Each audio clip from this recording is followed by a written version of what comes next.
nombre es Juan Salinas Cruz, mi matrícula es 19227 y en el video 3 del sistema político hablaremos del siguiente tema por parte de sistema político social en México.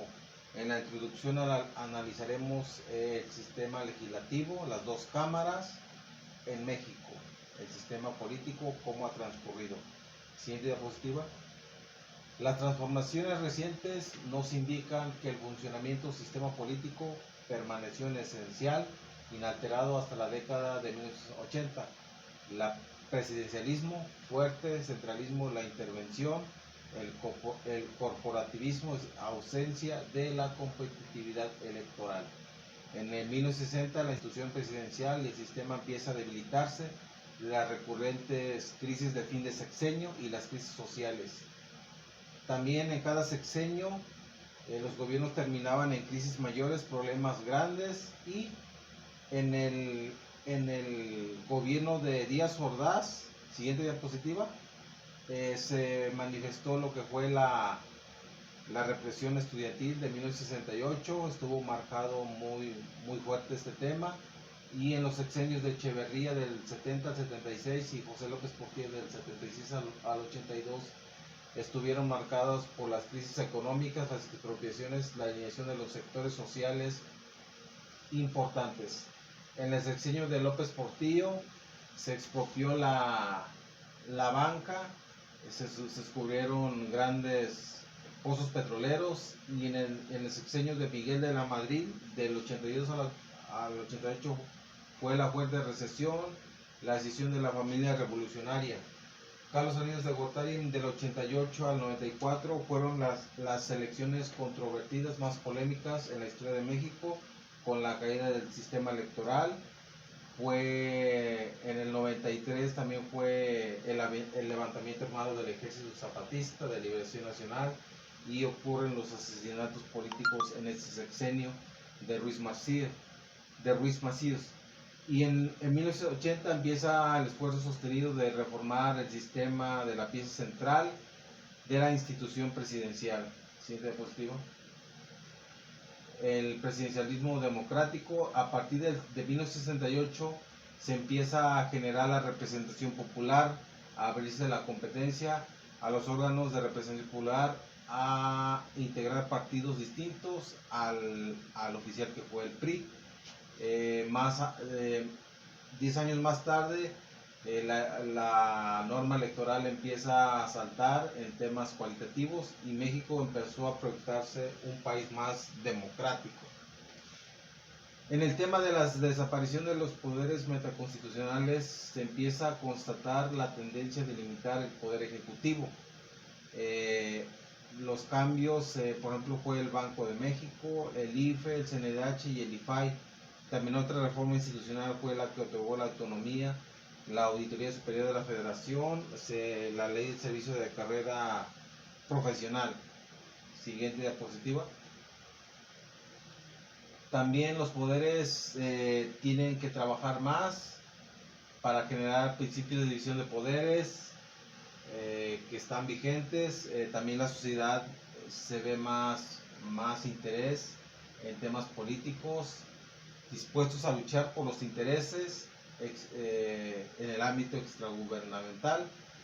También en la sociedad, las cámaras empresariales, también hay más apertura, más interés, y son temas para empujar a la transición mexicana y imitar al gobierno en turno para proponer, dialogar y llegar a acuerdos.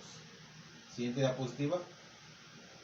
Un dato interesante también es sobre la consecuencia de las sucesivas reformas política electoral desde el 1993, donde ninguna fuerza política tiene la posibilidad por sí misma de modificar la Constitución.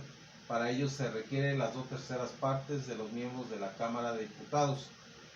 La ley dice que ningún partido podrá tener esa proporción de asientos en el artículo 54, fracción 4. En el 97 el gobierno sin mayoría es un gobierno en el que el partido del presidente no cuenta con la mayoría en el Congreso. Esto sucedió por primera vez en México. y el gobierno por primera vez empieza a negociar con los diferentes partidos para avanzar en el proyecto de nación. Siguiente diapositiva. En 1984 por primera vez el PRI pierde su primera gubernatura frente al PAN, y para el fin del siglo había perdido 13 más. Esto sí fue muy polémico. Baja California Norte es donde el PRI gana, y por primera vez el PRI empieza ya a debilitarse, ya a perder espacios electorales. Siguiente diapositiva. El poder legislativo se deposita en los cuerpos colegiados llamados congresos, parlamentos o asambleas.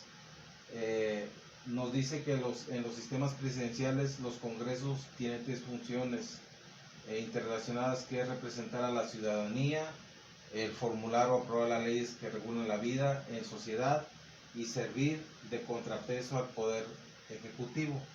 También los congresos y sistemas presidenciales asumen las modalidades a vías de acceso al poder, con duración de encargo y facultades que se les asigna VIX, que es el término etimológico, que es el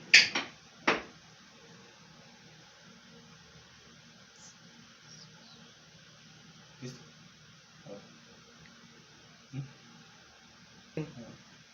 En el Congreso, en la Constitución, en los regímenes presidenciales, los periodos legislativos son fijos y de ninguna manera son contingentes o dependen de la confianza del Ejecutivo. En México el poder legislativo se deposita en un Congreso General que se divide en dos cámaras, una de diputados y una de senadores. Y en el ámbito local, cada entidad federativa tiene su propio legislativo, su propio Congreso que hace las veces del poder legislativo.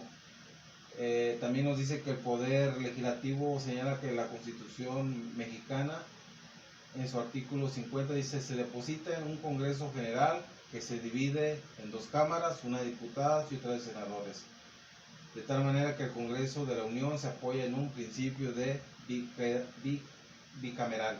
Siguiente diapositiva. También nos dice que la Cámara de Diputados se integra por 30 legisladores electos según el principio de mayoría relativa y mediante el sistema de distritos electorales uninominales, y 200 elegidos según el principio de representación proporcional. Siguiente diapositiva. La Cámara de Senadores se integra por 28 senadores que son renovados en su totalidad cada 6 años en la misma fecha, y en que se elige al titular del poder ejecutivo. Siguiente diapositiva. También nos dice que el artículo 55, para ser diputado se requiere ser ciudadano mexicano por nacimiento, tener 21 años cumplidos al momento de la elección, no estar activo en el ejército o federal en la policía, y no ser líder de algún culto o organización religiosa. Recientemente también hubo una iniciativa por parte de Morena para que extranjeros y nacionalizados ocupen estos cargos, y está en debate sobre esa iniciativa y reforma que quieren aprobar. Siguiente diapositiva. Y para ser senador se requiere ser mexicano por nacimiento, tener 25 años cumplidos al día de la elección, ser originarios en que sea la elección o vecino de él, no ser ministro de la Suprema Corte de la Justicia de la Nación, no ser ministro de ninguna religión. Siguiente diapositiva. También como dato también nos menciona que en el 93 se regresa a la renovación total de cada 6 años y se incrementa a 4 el número de senadores por estado y por el distrito federal.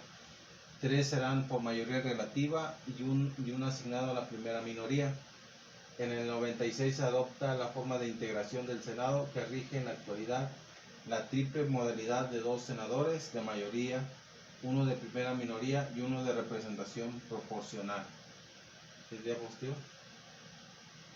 En el artículo 41 nos dice que para acceder a las diputaciones es por medio de partidos políticos.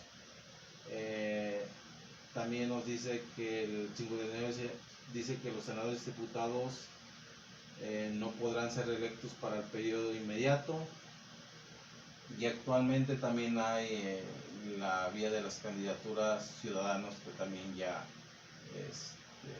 pueden llegar al Congreso en esa vía. El sistema bicameral nos dice que cuando son simétricos es igual a la autoridad en proceso legislativo, y los asimétricos es una de las dos cámaras tendrá más facultades que la otra. Siguiente diapositiva. La organización interna de las cámaras, el pleno es cuando las cámaras se conforman la totalidad de los legisladores que la integran. Cuando sesionan debe haber pleno, todos que la integren. La mesa directiva, la que se encarga de llevar a cabo las juntas o de organizar los trabajos de la cámara y hacer las votaciones del pleno. La Junta de Coordinación Política es la que representa, o el colegio, la pluralidad de la Cámara, donde se puede decir que es donde se toman las decisiones importantes, los grandes acuerdos, y los grupos parlamentarios son los grupos de partidos políticos que están conformados ahí en el Congreso y se organizan para votar en grupo. El sistema de comisiones legislativos es cuando se debate algún tema o se cita algún secretario para que proporcione datos de algo que está relevante, o se analicen temas de agricultura o de transporte en las comisiones legislativas, donde se dialoga, se llegan a acuerdos y se debate sobre temas de intereses para México. Siguiente diapositivas. Y como conclusión, siempre es necesario en este sistema político llegar a los acuerdos entre las diferentes fuerzas políticas. El sistema político mexicano hay que rediseñar el marco legal, crear nuevas políticas públicas, los gobiernos aprender de él y crear nuevas fuerzas que lleven a mejores proyectos, y en ese sentido hasta ahorita creo que nuestras cámaras han hecho la función que requiere. Se ha avanzado, y en ese sentido el sistema político mexicano cada día es más impactante en ese sentido. Gracias.